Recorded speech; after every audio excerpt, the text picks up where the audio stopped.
इंसान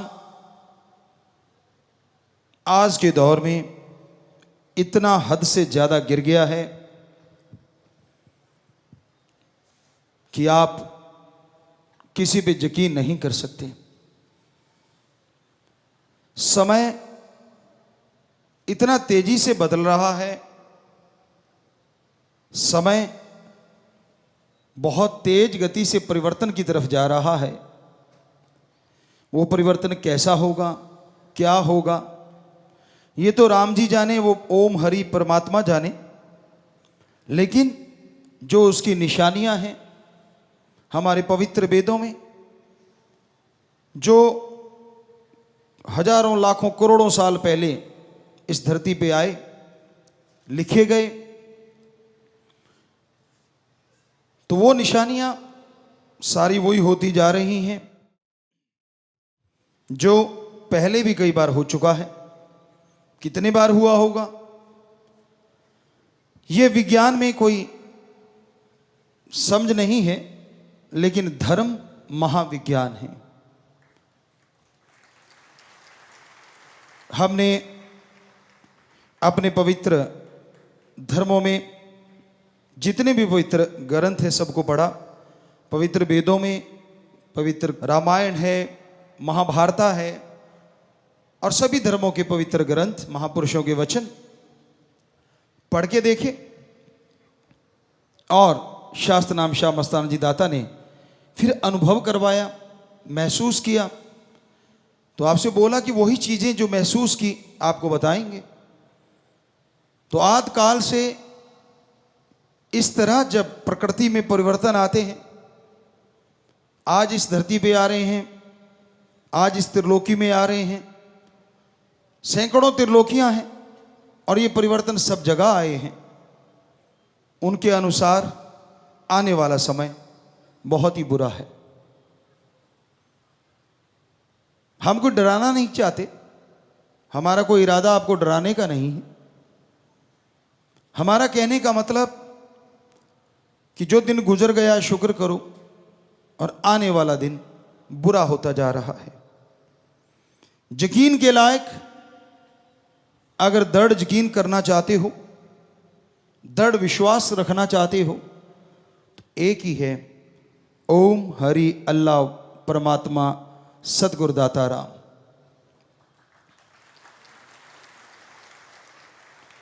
कहीं आप ये सोचो फलां आदमी ऐसा है, मैं उसके पांव छूऊंगा या मैं उसको सत्कार करूंगा तो शायद भगवान मिल जाए। जी नहीं, सत्कार करना हमारी सृष्टि में जरूरी है, हमारी संस्कृति में लिखा हुआ है। हर किसी का सत्कार करो, हर किसी की इज्जत करो। माँ बाप बच्चे को लड़ते भी हैं, रोकते भी हैं, लेकिन इसका मतलब ये नहीं होता कि माँ बाप आपके दुश्मन हैं।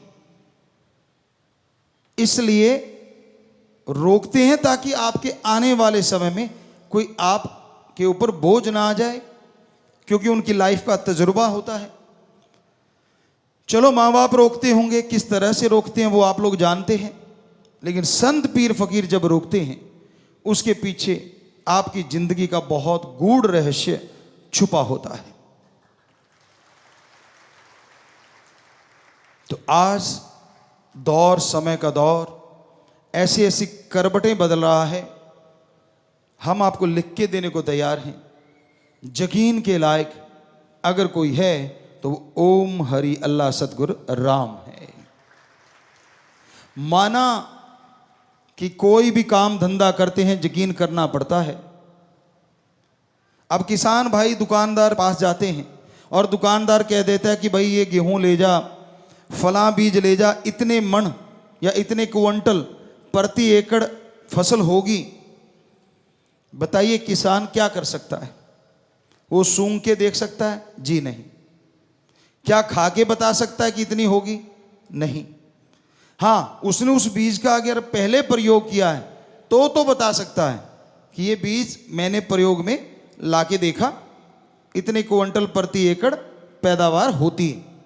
पर अगर नया बीज लेता है तो वो नहीं बता सकता किसी भी इंद्रियों से, ज्ञान इंद्रियों से, किसी भी तरीके से नहीं।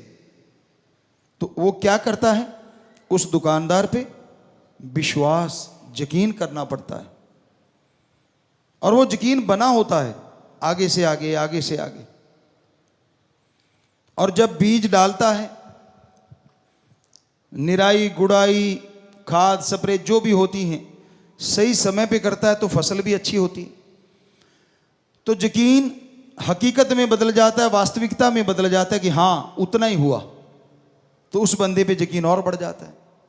लेकिन रूहानियत, सूफियत कहती है, जो परम पिताजी वचन किया करते, आज भी करवा रहे हैं, कि रहना मस्त ते होना होशियार चाहिए। मस्ती अपनी जगह है, लेकिन सचेत रहना अपनी जगह है। जो आदमी आंखें बंद करके किसी पे यकीन कर लेते हैं, आज नहीं तो कल धोखा जरूर खा जाते हैं। समय का दौर ऐसा है। इसलिए हे मालिक के प्यारो, यकीन, दृढ़ यकीन तो सिर्फ एक पे ही रखना चाहिए, बार बार नहीं कहना चाहेंगे। सो वो आपको बताया, या तो उस ओम हरि अल्लाह वाहिगुरु राम पे, या उसके कोई सच्चे संत सदगुरु पीर फकीर पे, जो आपको राम से जोड़ता हो, आपसे कोई पर्सनल उसको कुछ लेना देना ना हो, आपके पैसों से या तन मन धन से। हाँ, मन से जरूर होता है। संत कहते कि मन को अच्छे कामों में लगा, बुरे कर्म मत कर, धन को अच्छे कर्मों में लगा, कार्य करता रहे और मेहनत की, कड़ा परिश्रम करके हक हलाल की कमाई कर, हार्ड वर्क कर। तो ये तो वो जरूर कहते हैं, पर उनको अपना कोई स्वार्थ किसी से नहीं होता। निस्वार्थ सेवा करता है सच्चा संत या उसकी औलाद, उसके भक्त। पर जब सेवा करते हो, किसी से मान बढ़ाई की इच्छा ना रखो। हम सेवा कर रहे हैं उस परमपिता परमात्मा की औलाद की, हम सेवा कर रहे हैं सृष्टि की, वो भी परमपिता परमात्मा की औलाद है। तो भलाई करने वाले भलाई किए जा, परवरदिगार मिलेंगे तू। भक्ति किए जा, जब भलाई किए जा, जब प्रेम किए जा, बेगर्ज निस्वार्थ भावना से। यहां गर्ज आ जाती है, वहां प्रेम खत्म होने लगता है। तो इसलिए बेहद जरूरी है दृढ़ यकीन परमपिता परमात्मा मालिक पे रखो। और सहजोबाई वाली बात जो आपको इतनी बार सुनाई हमने, उसको दिलो दिमाग में धार के रखो। निगाह में किसी दूसरे के लिए वो ख्याल नहीं होना चाहिए जो ओम हरि राम परमात्मा के लिए होता है, एक भक्त के लिए। हमारा कहने का मतलब ये नहीं कि रिश्तों में प्यार ना दो। जो रिश्तों में सही है, जायज है, वो प्रेम दो। भाई बहन का रिश्ता है, माँ बेटे का, बाप बेटे का, बेटी का, माँ बेटी का, तो जितने भी रिश्ते हमारे समाज में हैं, उनके प्रति जो कर्तव्य है, जो सही भावना है, वो रखते हुए आप सत्कार भी करो और प्रेम भी रखो। लेकिन हद से ना गुजर जाओ। जब आदमी हद से ज़्यादा गुजर जाता है और उसके जब चोट लगती है, जब यकीन टूटते हैं, तो वो चोट को सहन नहीं कर पाता। आपने देखा होगा, समाज में देखा होगा, खुद महसूस किया होगा। छोटे से बच्चे को मां पालती है, पहले 9 महीने गर्भ में रखती है, कितनी उम्मीदें, कितना चाव होता है, पर दर्द भी बड़ा होता है। मां सहती भी बहुत है। बच्चा बाहर आता है, माँ बाप उम्मीद रखते हैं बड़ा होके ये ऐसे होगा, ऐसे होगा। मतलब अपने सुख के लिए कह लीजिए, या यूं कह लीजिए कि हमारी एक संस्कृति है, एक रीत है कि हाँ अब हम संभाल रहे हैं तो बुजुर्ग अवस्था में ये हमारा सहारा बनेगा, सीधी सी बात। लेकिन आज का दौर ऐसा आ गया है, बच्चा जवान होता है और उसकी भावनाएं अंगड़ाइयां लेने लगती हैं। गदा पचीसी उमरा जोर जवानी का, परमपिता दाता रहबर ने एक ये भजन बनाया कि एक दौर ऐसा आता है जिसमें आदमी को लगता है मैं ही सही हूं, बाकी सारी दुनिया गलत। तो उस दौर में वो अपने माँ बाप को, परिवार को कुछ नहीं समझता, उसके पर्सनल रिलेशन हो जाते हैं, यानी वो कहते हैं मेरे ही रिश्ते हैं, मेरे तक ही सीमित। तो भाई ऐसे समय में जब ऐसा कुछ हो रहा है तो कितनी चोट लगती होगी सच्चे माँ बाप के दिल पे, जिनको बच्चे एक पल में ठुकरा देते हैं। इसका मतलब ये नहीं कि रिश्तों में यकीन नहीं रखना, रखना तो पड़ेगा ही, लेकिन संस्कार अच्छे दो बच्चों को। संस्कार अच्छे दोगे तो वो नेक इंसान बनेगा। लेकिन सबसे बड़ी बात एक और भी है, संस्कारों के साथ सोहबत, संग, साथ का भी ध्यान रखो कि आप कैसी सोहबत करते हैं, आपका ध्यान कैसा है।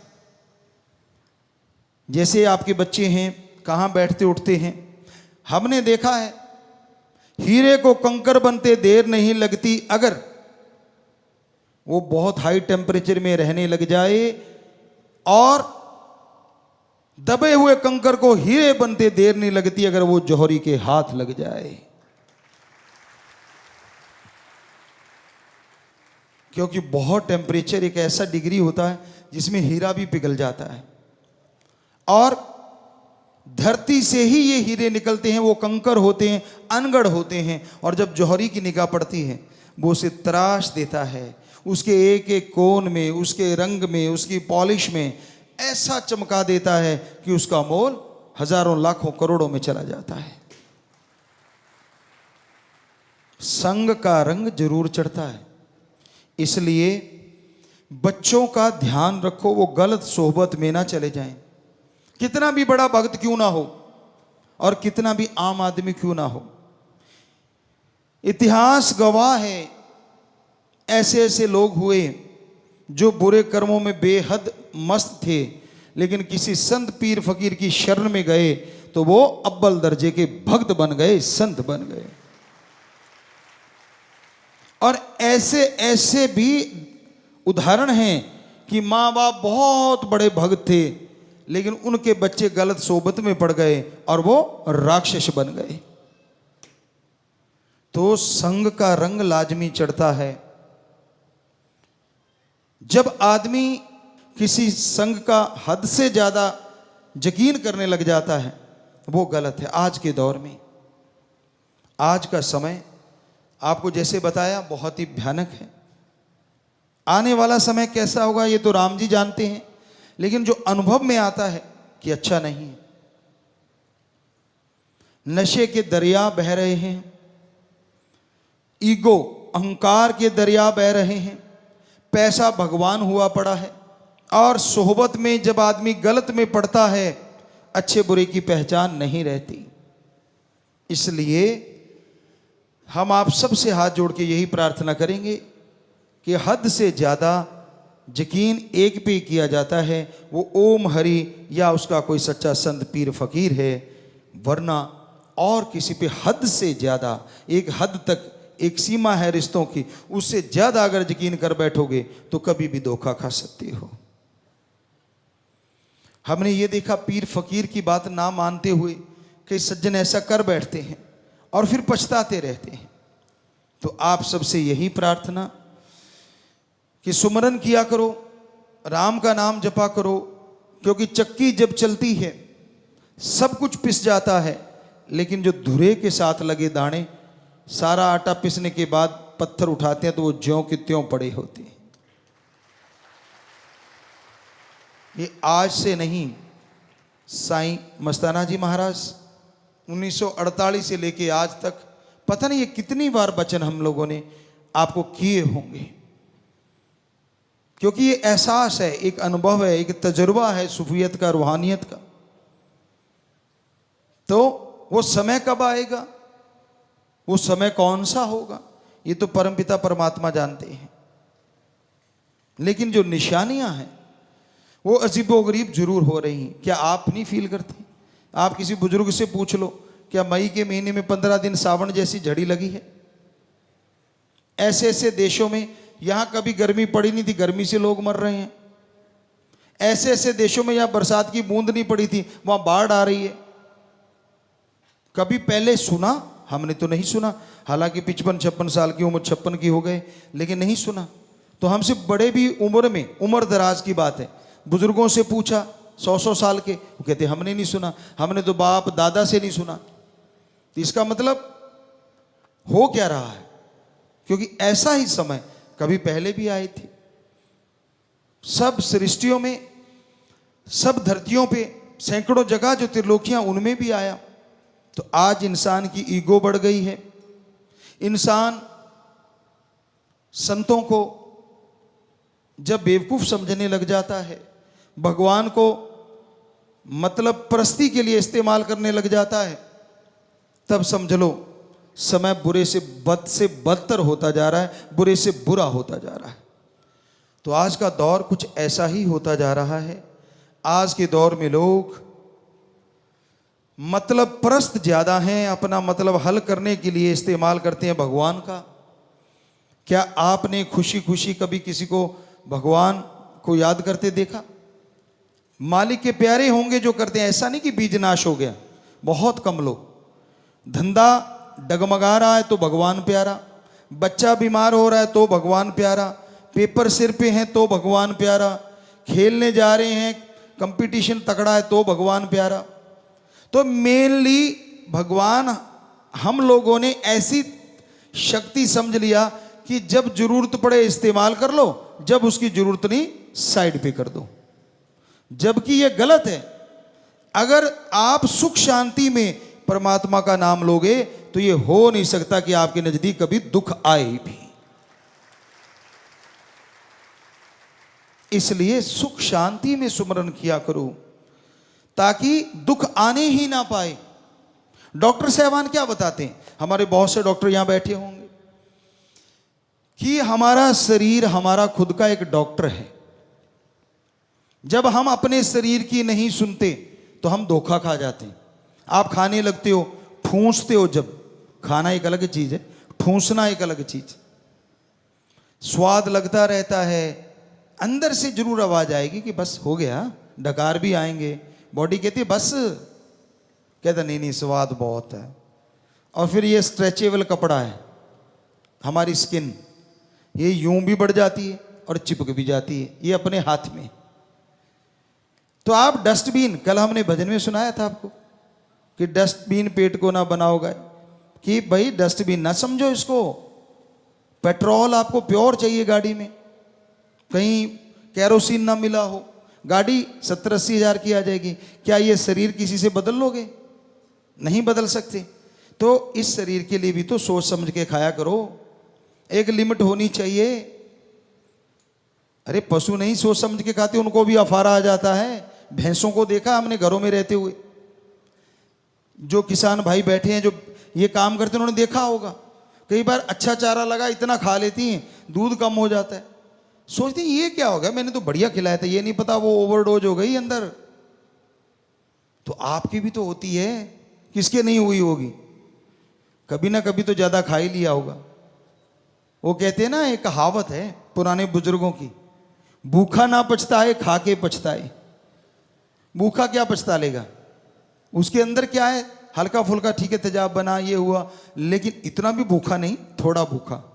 और ज्यादा खा लिया, ओहो गैस बन गई, तेजाब बन रहा है, हजम नहीं हो रहा, फूल के कुप्पा हो गए, गैस निकल नहीं रही, ढूंढते कैसे निकले। जैसे खाया तो पटाख से, निकलने में तो टाइम लगेगा ना, आंतड़ियां धीरे धीरे। तो कहने का मतलब, आप अपने शरीर का ध्यान रखिए और आत्मा का ख्याल रखिए। आत्मा का ख्याल रखोगे शरीर मजबूत हो जाएगा, आत्मा का ख्याल रखोगे तंदुरुस्ती ताजगी आएगी, आत्मा का ख्याल रखोगे विचार शुद्ध आएंगे, और शुद्ध विचार से ही हो सकता है भगवान कृपा कर दें और आने वाले भयानक समय को परिवर्तित कर दें और बदल दें, अदरवाइज मुश्किल है। तो सुमरन और सेवा नेक नियत से किया जाए, फलता फूलता जरूर है।